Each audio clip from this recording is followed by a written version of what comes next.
Good morning. Let's start the daily current affairs topic. So the first topic that we'll take today is related to the biodiversity, and this is regarding the International Convention on Biodiversity beyond national limit. Fine. Okay. The Indian Minister of Earth Science urged the United Nations nations to remain dedicated to the conservation and preservation of ocean and their biodiversity.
Okay, so what is the Indian Ministry of Earth Science or this United Nations member nations to remain dedicated to the conservation and preservation of ocean and their biodiversity? So what to preserve the conserve and preserve the ocean and their biodiversity. India or the United Nations members to support the conservation and sustainable economic development under UNCLOS. UNCLOS stands for United Nations Convention on Law of the Sea. UN Convention on Law of the Sea, UNCLOS. There is a need for determination among states to support global organizations for effective agreement on protection and sustainable use of marine biodiversity. Okay, the ocean is a storehouse of biodiversity. They need to be protected. Okay, they need to be preserved.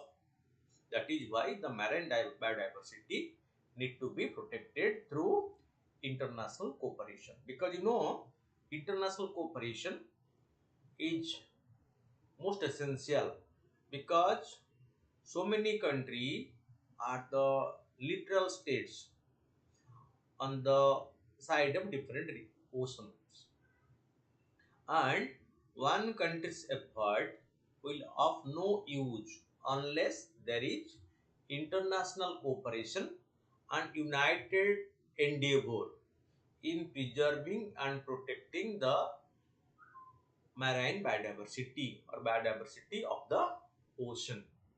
There is a need for determination among states to support global organizations for effective agreement on protection and sustainable use of marine biodiversity. What they say? So need for determination among states means country to support global organizations like the World Wildlife Fund for nature. Okay, Greenpeace. Okay, then UNCLOS. Okay, all these on protection and sustainable use of the marine biodiversity. There is a need to resolve challenges including focus on funding intellectual property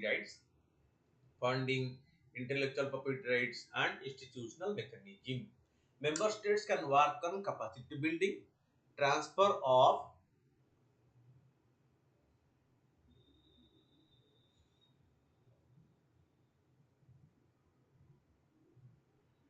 okay.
Okay, member states can work on capacity building, transfer of marine technology, and environmental impact assessment.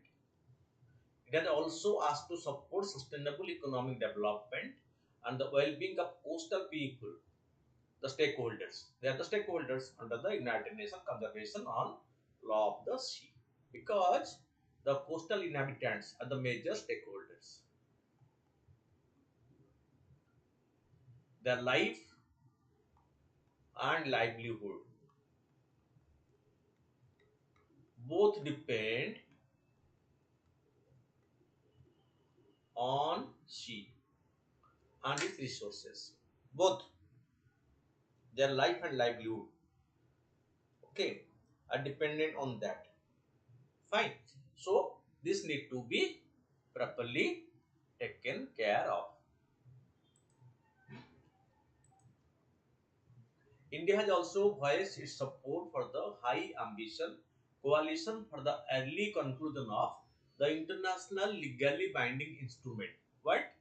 An internationally legally binding instrument, biodiversity beyond national jurisdiction, BBNJ. Okay, this is BBNJ, biodiversity beyond national jurisdiction under UNCLOS. Okay,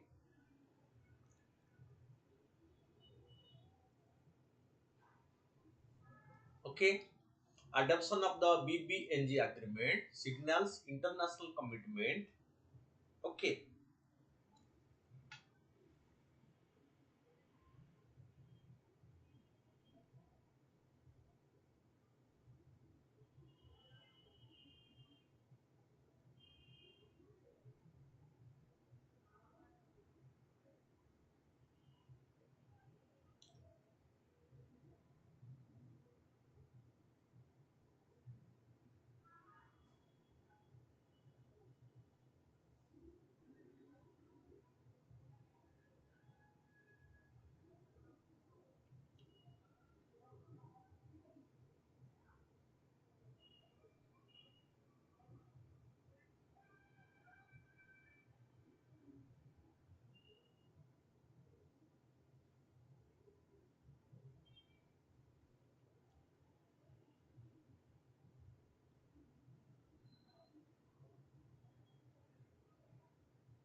okay. So, adoption of the BBNJ agreement signal international commitment to conserve and sustainable use of marine biodiversity. Need for a legal framework aimed at conservation of the vital resources for global siege. Okay, with more than 60% yet to be managed and regulated, because ocean remains a storehouse and human has not yet been able to endeavor beyond a limit in the ocean like the space. Okay, but this biodiversity beyond national jurisdiction, it refers to the Marine Biodiversity Fund. Okay, in area beyond national jurisdictions, suppose this is the sea, 12 nautical miles in the territorial water, 200 nautical miles. Okay, in the exclusive economic zone. Beyond this, the international water in the sea, and this area remain unexplored, vast area. This is a very small area. 12 and 200 are limited areas. But beyond this is the international sea. Okay, and that remain unexplored. The Indian program like the Samudrayan, which India want to launch. So a 6,000 meter deep, okay, craft has been built to send human being to explore the marine diversity, biodiversity. Okay, you see, and India will be among 2 3 countries who have this facility. That means, so the ocean remain completely unexplored. Okay, and its vast potentiality can very well be a treasure house for human use. And man being the selfish creature of the universe, it always want to utilize all the available resources on land, in the space, or in the atmosphere, inside the ocean, so for its own requirement. That is the very selfish nature of human tendency. Fine. And This is what, okay. So this treaty will to some extent have a control over the selfish intention of human being. So unnecessarily they will not destroy the biodiversity nor over exploit it, thereby affecting the marine creatures and they are like the marine ecosystem. It is not regulated by any legal framework aimed at conservation, making it vulnerable to overexploitation and degradation. Fine. This is what is the objective of this particular treaty called the biodiversity beyond national jurisdiction. Fine. Importance of biodiversity conservation. Ecosystem services. Biodiversity provides a range of ecosystem services such as air and water purification, climate regulation, pollination, soil fertility, which are essential for human well-being of all, and in general, and human well-being in particular. Okay, but other cannot raise their voice against any threat to them. But human being the noble creature, can raise his voice against any harm to it. Okay, no animal, no plants can raise their voice in case any harm is caused to them. But human being can raise harm on slightest harm to their interest. Economic benefit. Biodiversity supports economic activities such as agriculture, forestry, fishery, and tourism to generate livelihood and income for millions of people around the world. Okay, so what this biodiversity support the economic activities such as agriculture biodiversity, forest biodiversity, fishery biodiversity, tourism right now. Okay, we generate livelihood and income for millions of people. Medical advance. Many of the medicines used to treat illness and disease are derived from the plants and animals found in nature. Ayurveda is the treasure house of all cure in the world, and that is known to human being long back. And the present medical science also depends upon many animal and plant products to prepare the medicine. Fine. Common example, from the symphonia plant we get this for the malaria. Fine. Cultural and spiritual value. It is an integral part of many cultures and religion and is valued for its aesthetic, recreational and spiritual benefit. Ecosystem. Conservation of endangered species. Biodiversity conservation helps to protect endangered species and prevent their extinction, which can have far-reaching ecological and social impact. Right? If we conserve the endangered species, okay, so this biodiversity conservation can help in conservation of the endangered species. Many species of plants and animals have become extinct due to overexploitation only by human being or threat to their ecosystem, which has been degraded by human activity. You can write example that cheetah have been extinct from India long back, and as a restoration measure, recently the government of India is reintroducing cheetah in India. Okay, in the Kuno National Park by getting it from Africa, and that is see how the government endeavors in preserving.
Okay, then the next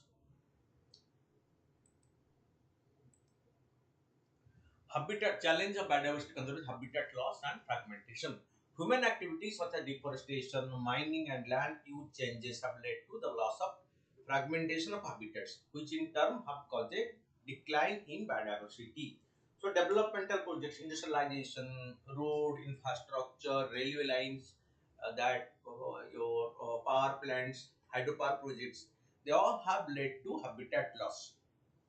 Okay, and fragmentation of the big habitat for the animals, and that led to decline in biodiversity. Okay, climate change, human induced. So you can say it is climate change is not natural, it is human induced climate change. Okay, for this climate change, none else is responsible, no animal, no plant is responsible, as a human being has led to this climate change. The most noble creature, the most intelligent creation of God has led to this extreme change in climate. Fine. And the climate change is causing sufficient change, significant changes in temperature and precipitation patterns, leading to alteration in ecosystem, shift in species range, and changes in the timing of life cycle events. Overexploitation, overfishing, hunting, harvesting of natural resources have resulted in the depletion of many species, with some facing the threat of extinction, some have been extincted, and some on the verge of extinction. Many plants and animals, okay, they have made the target of extinction, and some are very much threatened, endangered. They have reached that level. Pollution from industrial activity, agriculture, and urbanization has led to the contamination of soil, water, air, which has adversely affected biodiversity. Pollution, it is again human induced pollution. Human caused pollution due to industry, automobiles, household pollution, use of gadgets. All these are the extreme source of pollution, and its impact is being felt on the natural events. Fine. You can take the example of Delhi or even Bhubaneswar. Okay. So level of pollution is so high in Delhi that it became very difficult for the normal people to live. Okay, the pollution level is so high. Fine, it's like a hot chamber. And the same situation is happening in Bhubaneswar over last few years. This is due to pollution, and pollution is because of the automobiles, due to the construction, due to this industrialization, okay, and use of electronic gadgets like the air conditioners, etc., which cause huge amount of pollutions. Okay, so air pollution, water pollution, soil pollution, okay, radioactive pollution, all these are the major sources which have made the life miserable and affected biodiversity to a considerable extent. Invasive species introduced intentionally or unintentionally by humans can out compete native species for resources and lead to their decline. You know, we have native species, we have invasive species which intentionally or unintentionally enter into a particular domain.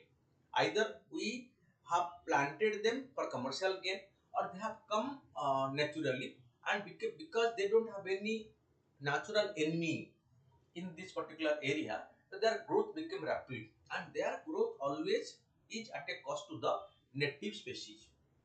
They grow in such a fast rate, the native species are completely wiped out from the area where the invasive species invade. It's like an invasion. Okay, so they invade the domain of the native species, completely destroying them. This is the issue of the invasive species. Fine. Lack of political will. Despite the importance of biodiversity conservation, many governments have not made it priority, and international efforts have not always been effective due to lack of political will. Okay, who can take decision in taking stringent measures to check pollution? National level law have been made. Every country is worried about the pollution level, protection of conservation of the biodiversity. Law have been made, but the major challenge comes on the part of its implementation. You see, we have made pollution law, air pollution act, land pollution act, water pollution act, biodiversity conservation act, okay, the animal protection law, okay, wildlife protection act, but who cares for their implementation? Okay, few government officers or agency cannot do it unless the entire humanity is made aware about the negative impact of this loss. Okay, and the politicians in the allurement of, they give the allurement, so they give different allurement for vote bank because they are more worried about their own survival than anything. They go for creating massive infrastructure. It's in the land law, the forest law, to take the project for development because development will make their rule more durable. They can show it that we have made this sort of development, infrastructure, road, railway, etc. Then conservation of forest, because conservation of forest is given a second chance than the conservation, that construction of infrastructure, which give them better political mileage for their rule to continue or flourish. Okay, this is where lack of political will.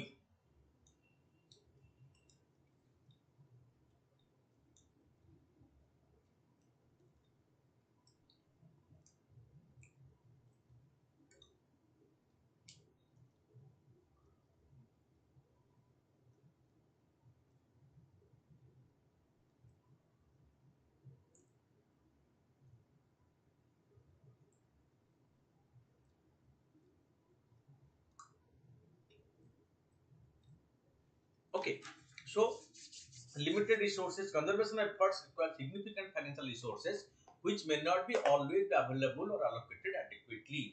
Conservation is a long time activity. Conservation needs huge financial resources which is not always possible on the part of all the government in the countries around the world to spend. You can take the example of African country, third world countries.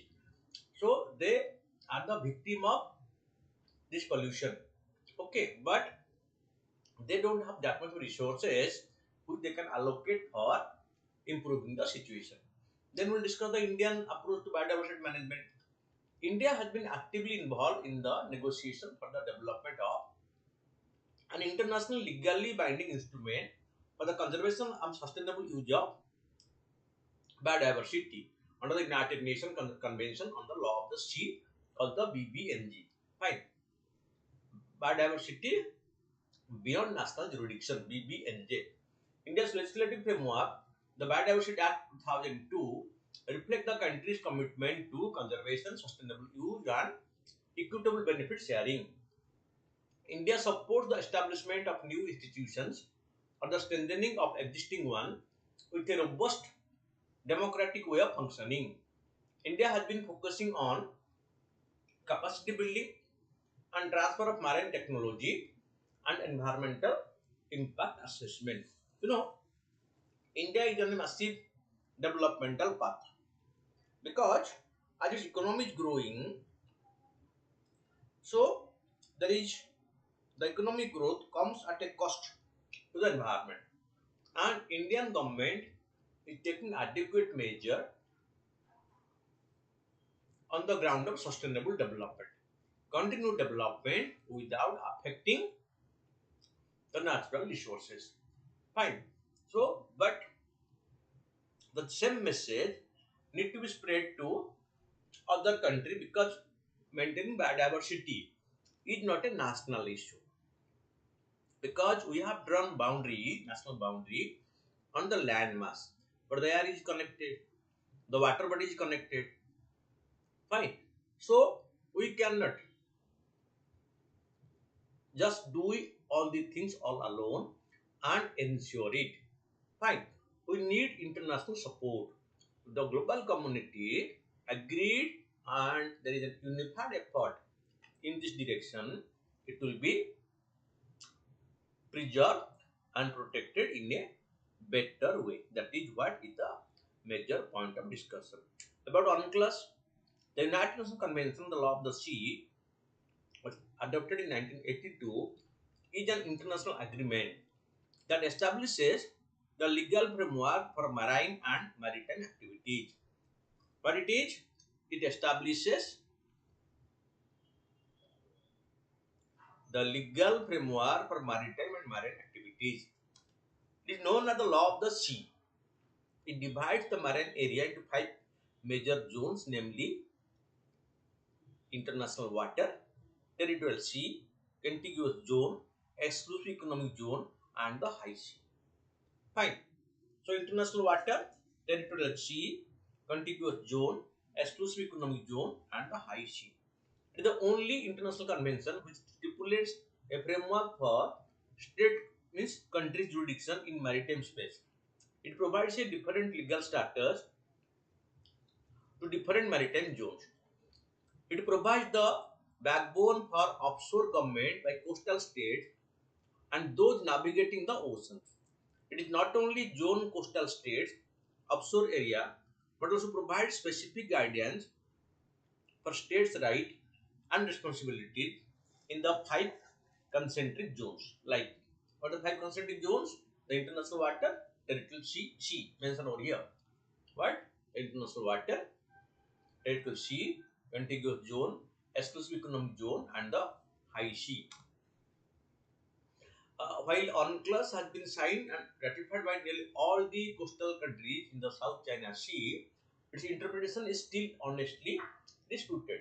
South China Sea dispute between China and many neighboring countries like Thailand, Malaysia, etc., Indonesia. But who obey this UNCLOS? China is not at all obeying this. Okay. Even when under the Vietnam appeal, the International Court of Justice gave verdict in favor of Vietnam and against China. China denied to obey it.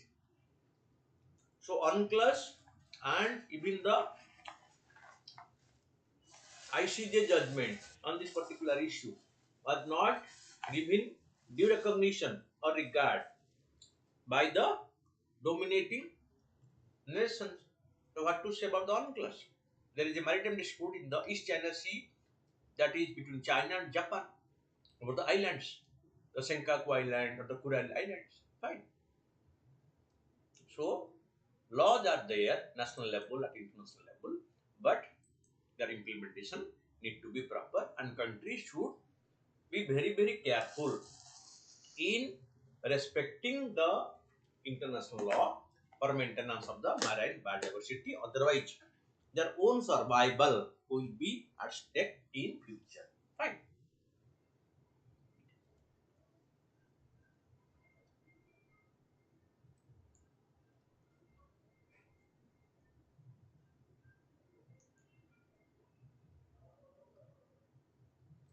Then the next is the Mukab. Okay. The Saudi Arabia unveiled its latest grand plan to transform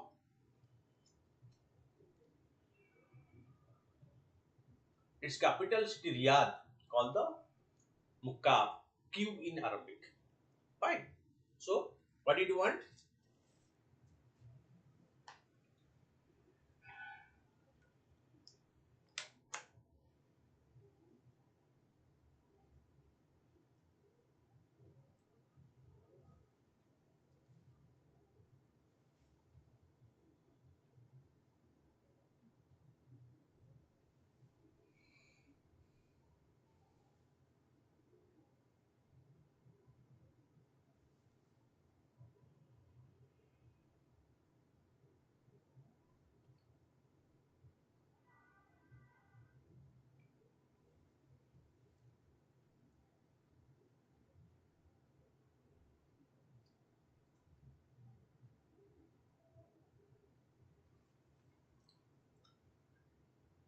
Okay. So, about the Mukab is among the ambitious architectural project planned and undertaken by Saudi Arabia as part of its Vision 2030. So, it has a plan called the Vision 2030 for a complete transformation of its structure aimed at revolutionizing the country's economy and lifestyle. What? Country's economy and the lifestyle of the people.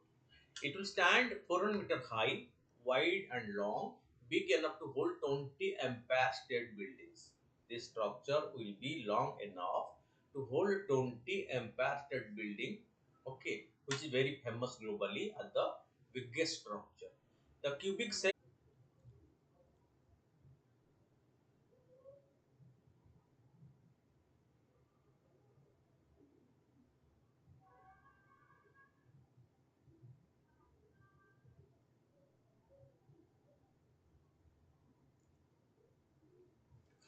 Fine. The cubic shape of the muka will ensure the ultimate utilization of the space. So maximum utilization or optimum utilization of the available space will be made by the cubic shape of the muka. Architectural style. The muka will be built using the modern Nazi architectural style. A twist on the traditional Najdi architectural style from the Najd region in the center of the Arabian Peninsula because their own architectural style. The architectural style was perfected over generations to be the best suited for the region's desert climate. Its design focus on naturally controlling the climate inside the structure. Fine, because so it is located in the desert area, so that temperature is so high. Fine, and the rainfall is so scanty. Okay, and its focus on or the design focus on naturally controlling the climate inside the structure, not to use much more energy for maintaining the climate inside, but naturally it will be so big that it will be able to control the things naturally inside it. Right. Then the next topic is the word NGO. Day. NGO are very proactive these days. Okay, non-governmental organization. What do you mean by NGO? They are called the non-governmental organization. So who supplement to the activity of the government. Okay, so government is there for governance, but in a welfare country, okay, so many organizations have been built who have come forward to supplement the work of the government. So they arrange the resources on their own, or at times they get the support of the government. Okay, in doing this, okay, but this way, so they supplement to the work of the government. So they are called as a non-governmental organization, and the NGOs have played a very significant role in the country's overall activities, from humanitarian to economic activity, from the war zone to the natural calamity affected areas or time. So the role of the NGOs are become very proactive.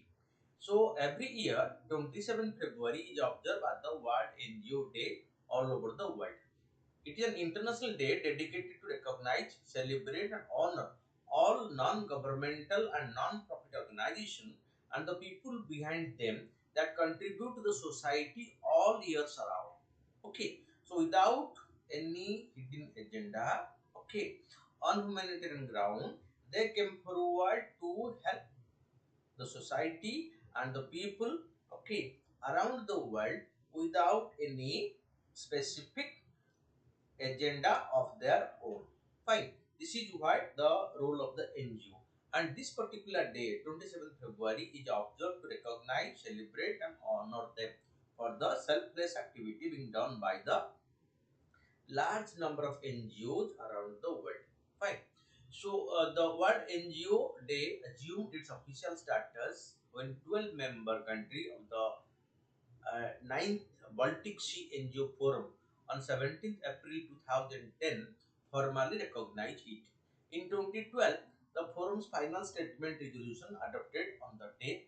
Later in 2014, it was decided that this day would be celebrated as World NGO Day when the United Nations celebrated it. Right now, you can say this is being celebrated by the United Nations. Fine. And the United Nations celebrate it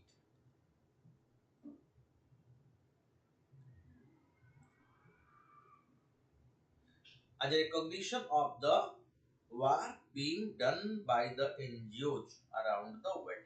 Fine. It's a recognition. A recognition always boosts the moral and the commitment and dedication of the persons who are working on humanitarian domain. Okay. So once United Nations accepted this to observe, so this get a more legal status. Fine. Then the Shibogoma Airport, the next news. Prime Minister Narendra Modi is all set to launch the Shibomoga Airport on February 27th, which is named after the poet Kubempu in the state of Karnataka. The airport is built for 450 crores. The passenger terminal of the airport main building is in the form of a lotus. It can accommodate more than 300 passengers. Apart from this, PM Modi also laid the foundation stone of the two railway projects and a new railway line, Shikharpura Renibelu. The new railway line will be built at a cost of 990 crores. The airport is expected to make air travel convenient for people of Shivamoga district and adjoining area of the central Karnataka. Because the Karnataka have two international, two more than because of this IT being the IT hub, so the need of air travels is growing in that state. So government plan to construct more and more airport to make the air travel faster, convenient, and accessible by all. Okay, the domestic operation will be begin soon in the airport. Okay, because it is on the priority of the government to make the facility available at the earliest, so people can use it and get the benefit. Fine.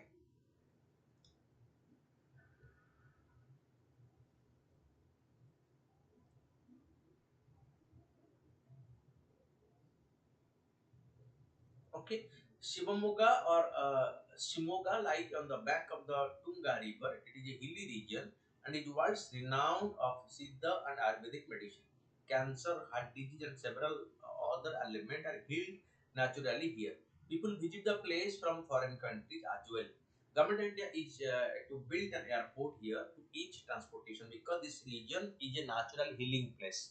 For okay, so the next topic that we'll take for discussion today, the national infrastructure pipeline. Fine. So NIP, by pushing infrastructure project will also make economic growth more inclusive. Fine. The national infrastructure pipeline is a group of social and economic infrastructure project slated to be established over a period of 5 years with an initial sanction amount of 102 lakh crore. Remember this amount. What this project is? This is a group of social and economic infrastructure project. Okay, so to be implemented a 5 years period. Okay, the sanction of 1102 lakh crore by the government. NIP was first announced in 2019. The national infrastructure pipeline takes account projects to implemented over the next 5 years from 2019 to 2025. NIP includes both economic and social infrastructure projects. NIP will push for infrastructure development in the country. Okay, national infrastructure pipeline. NIP will push for infrastructure projects through investment across sectors such as energy. What are the infrastructure to be built under this program? Which one is energy? 25% of the investment will be made. Roads around 18%. Urban development and railway. So these are the focus area of the NIP, National Infrastructure Pipeline. Fine.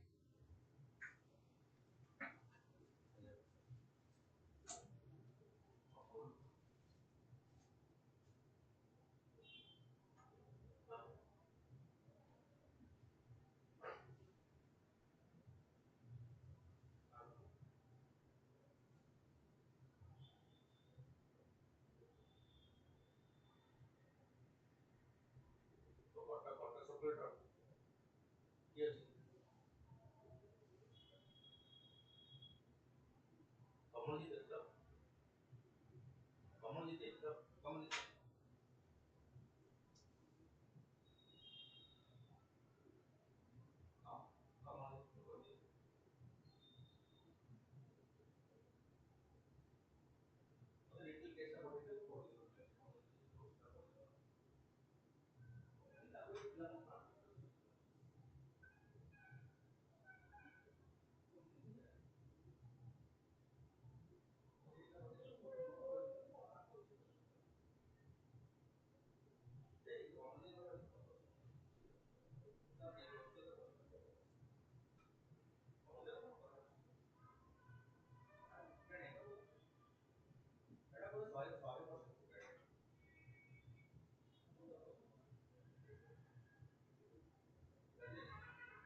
So it will help realize potential of growing urban economy in required areas such as redevelopment, slum neighborhood, urban roads, water supply coverage and quality, wastewater treatment facilities, and urban mobility through public transport.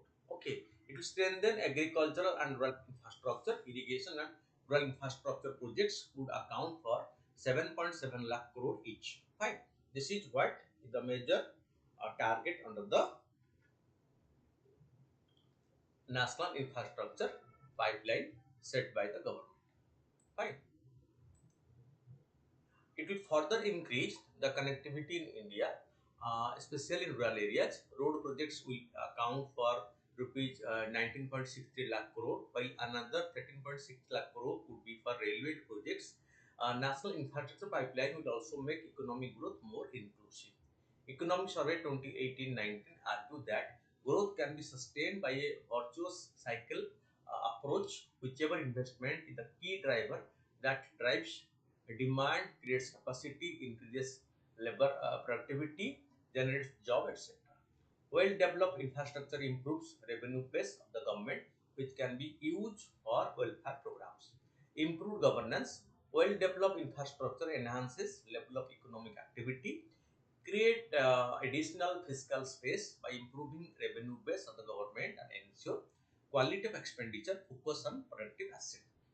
This is one of the most optimistic and progressive plan of the government. Fine.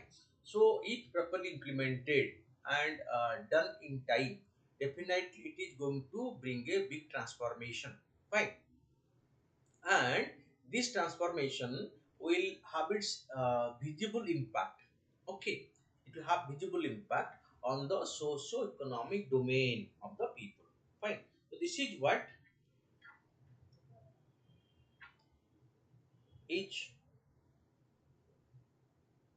being highlighted. Fine. So through this.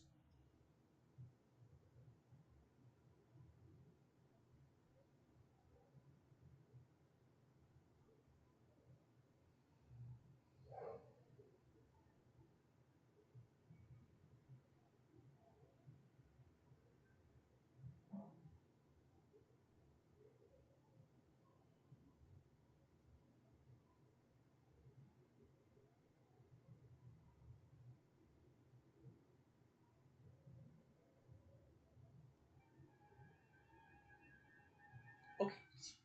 So, well-developed infrastructure enhances level of economic activity, create additional fiscal space by improving revenue base of the government, and ensure quality of expenditure, focus on protected areas. Okay. Employment. Well-planned national infrastructure pipeline will enable more infrastructure projects, grow business, create jobs, improve ease of living, and provide equitable access to infrastructure for all, making growth more inclusive. Improve ease of living. As in order to fulfill various sustainable development goals, in India needs to develop reliable, sustainable, and resilient infrastructure in both regional center and transborder areas. Okay, right now border areas are being given focus by the government because border area development. Okay,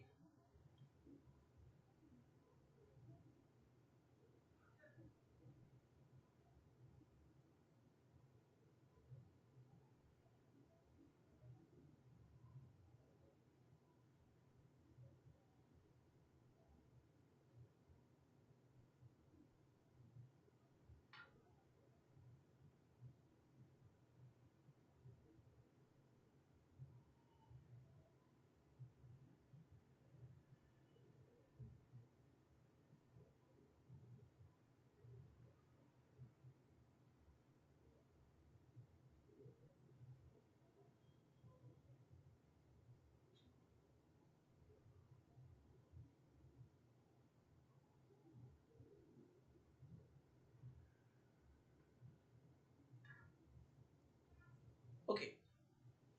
So well-planned NIP will enable more infrastructure projects, growth business, create job, improve ease of living, and provide equitable access to infrastructure for all, making growth more inclusive, improve ease of living, as in order to fulfill various sustainable development goals set by the United Nations, by 2030, India needs to develop reliable, sustainable, and resilient infrastructure in both regional center and transborder areas. Inclusive growth, availability of quality infrastructure is a prerequisite to achieve broad-based inclusive growth on a sustainable basis. Okay. The major constraint in infrastructure sector, regulatory uncertainty due to various risks, which includes procedural delays, lengthy processional land acquisition, payment of compensation, environmental concern, lesser traffic growth than expected, etc. So this is being delayed. Bank are recovering the NPA problems. If they are pushed to fund the NIP, they may further face NPA crisis because so the return from the investment to be made by the bank will be remunerative as in a quick manner.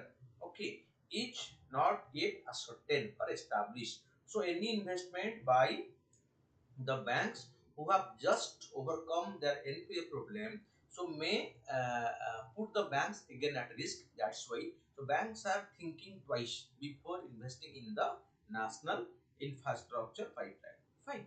So scale of pipeline is massive and its implementation will not be easy because government has planned. But so this being a very massive program, so its implementation need first and foremost monetary requirement and also other, and it will not be that easy to arrange the entire finance at such a small time frame, because in Indian economy arranging such a huge amount of finance for this infrastructure pipeline is a big challenge for the government. Planning is one side, but arranging funds for its implementation really is a big headache for the government. But the ambitious plan needs to be implemented. No doubt it will take some time to implement, but implementation will be a big transformation. Okay, land acquisition is a big challenge for completing the infrastructure pipeline. Rehabilitation of millions of people will also not be easy, because the new land acquisition law, okay, so has made the compensation amount a huge burden. Okay, and the people have to be rehabilitated, and right now so rehabilitation of the people on the project affected areas is a big challenge, because there is agitation, there is always politicization of the issue, and land acquisition being a state subject. Okay, because land belongs to the state government. If the state government are not that proactive in giving the land, proper acquiring the land, and handing it over to the central government for implementing the project, it will not be possible on the part of the central government to launch or implement the.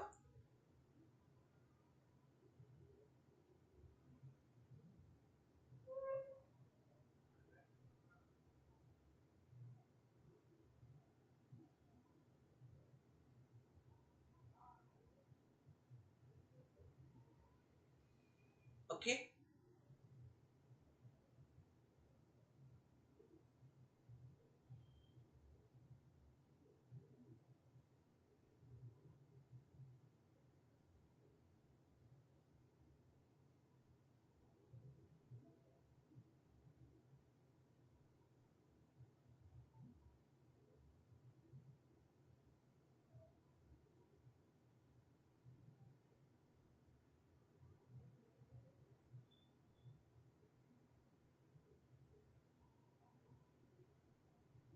Okay, so the National Infrastructure Pipeline is an ambitious plan that could include greenfield and brownfield projects. Greenfield projects means the project will be taken completely anew, but brownfield project are the project which are the upgradation or innovation of the existing one. So this National Infrastructure Pipeline will be taken on both the greenfield and brownfield manner. Fine. So this will definitely, once implemented properly, will bring a bigger change in the socio-economic climate of the country. Fine. Okay. It will also enable robust marketing of the pipeline of project requiring private investment to the India Investment Grid, National Investment and Infrastructure Fund, etc. Oil plant national infrastructure pipeline will enable more infrastructure projects in power sector and other domain. So this will definitely bring a big change. Okay, but only it needs to face all the challenges and overcome the issues. Fine. Then coming to the MCQs, the very first one, a partnership for global infrastructure and investment is a mechanism which belong to, okay, to which group it belong to the G7. G7 is the group of countries who are industrially advanced, financially strong, militarily powerful country. Okay, so this partnership for global infrastructure investment is an initiative by the G7 countries. Fine.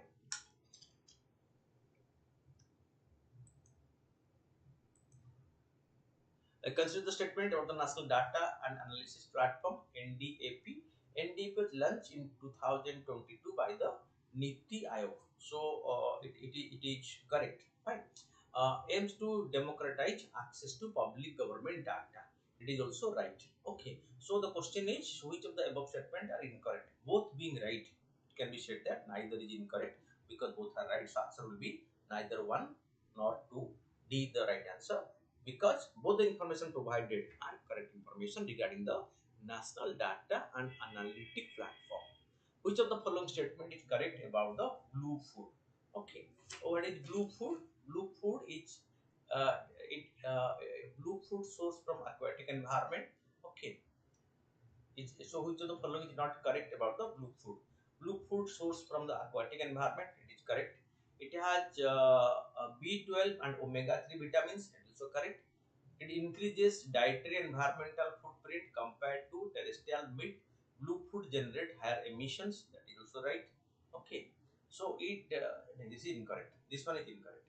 It contributed livelihood of rural community. This is right. So C is incorrect. Fine. So coming to this question, so this C, it increases dietary environmental footprint compared to terrestrial meat. Blue food generate higher emissions. Is incorrect. So C is the answer here. Then fourth state of the world mangrove 2020 report is released by, okay. So who releases? Neither UNEP, GCA, so Mangrove Alliance, okay, by the Mangrove Global Mangrove Alliance releases this report. So none of these is right answer because Mangrove Alliance released this report. Okay. International Intellectual Property Index is released by, so it is by the US Chamber of Commerce releases the International Intellectual Property Right Index. Fine. Then consider the following statement about the mad cow disease. It is an infectious and sometimes fatal viral disease which causes degeneration in the nerve system of the cattle. Mad cow. Okay. So there are certain vaccines to prevent the disease, but no treatment exists when the symptom begin to appear. Okay. So this is in this case. So one is correct, but two is not correct. So right answer is A. Then consider the following statement of the Himalayan griffon. It is one of the largest old world vultures native to the Himalayas and the Tibetan Plateau. It is listed as the near threatened on the IUCN International Union for Conservation Nature Red List and is protected under the Conservation of Migratory Species of Wild Animals. Okay, so in this case, so both 1 and 2 are correct. Fine. Then 8, on which day the World NGO Day is observed all over the world. On 27th February, the global community observed the World NGO Day. And the following statement with respect to the Shibamoga Airport. Shibamoga lies in the bank of Tunga River. It is correct. It comes under the Sagarmala project. No, it's not coming under the Sagarmala project. Fine. So only one is correct. Then comes two. The word calf recently news what it is. It is a type of Nadi artificial building which the Saudi Arab government had decided to construct this the largest infrastructure project in its own country as a transformational method. Fine. This way, keep on watching every day to update you on a daily basis. Thank you for watching.